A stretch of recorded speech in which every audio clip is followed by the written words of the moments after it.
चेलावा वो तोर भूतला मैं अभी धारत हूँ सुपा घोस के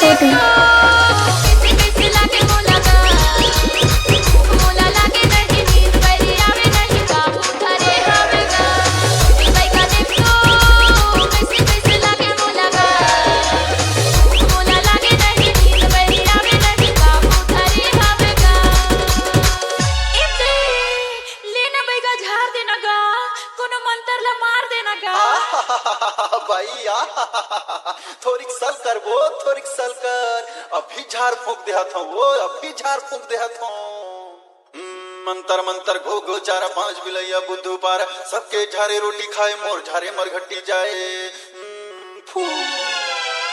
ये बाई सुन तो भूतला टंगन दे ना वो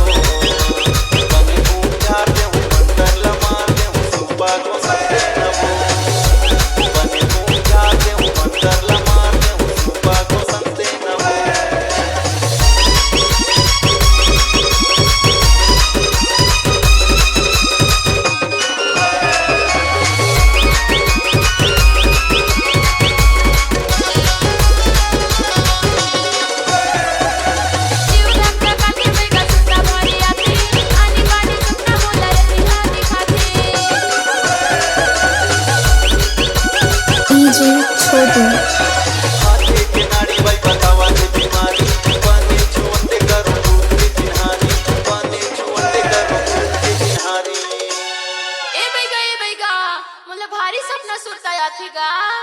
भारी सता थे भाई तोर हाथ के नाड़ी हा बतावा थे भाई भारी है बीमारी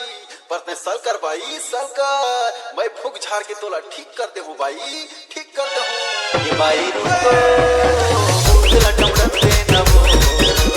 बने फूक झाड़ दे हूँ मंतर लमार दे हूँ सुबह को सब दे ना वो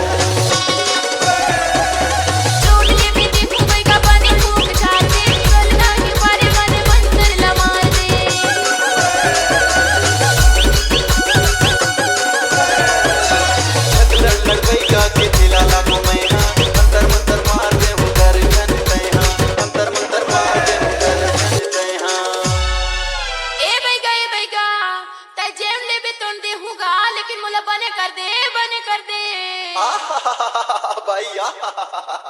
मैं छकला लड़ बैगा के चेलाऊं भाई छकला लड़ बैगा के तोर बीमारी ला जान क्यों भाई तोर भूत ला जान क्यों अब सुपर डोला के भूत भगाऊं भाई सुपर घोस के भूत भगाऊं ए बैगा देख तो कैसे लागे मोला लागे नहीं नींद बड़ी आवे नहीं काबू थारे आवेगा ए बैगा देख तो कैसे लागे मोला लागे नहीं नींद बड़ी आवे नहीं काबू थारे आवेगा भाई कैसे भाई अब बने लगा थे वो हाँ भाई गा बने लगा थे भाई ये भाई रुको भूतला टमड़न दे ना वो बने फूंक झाड़ दे हूँ मंतर लमार दे हूँ सुबह को सब दे ना वो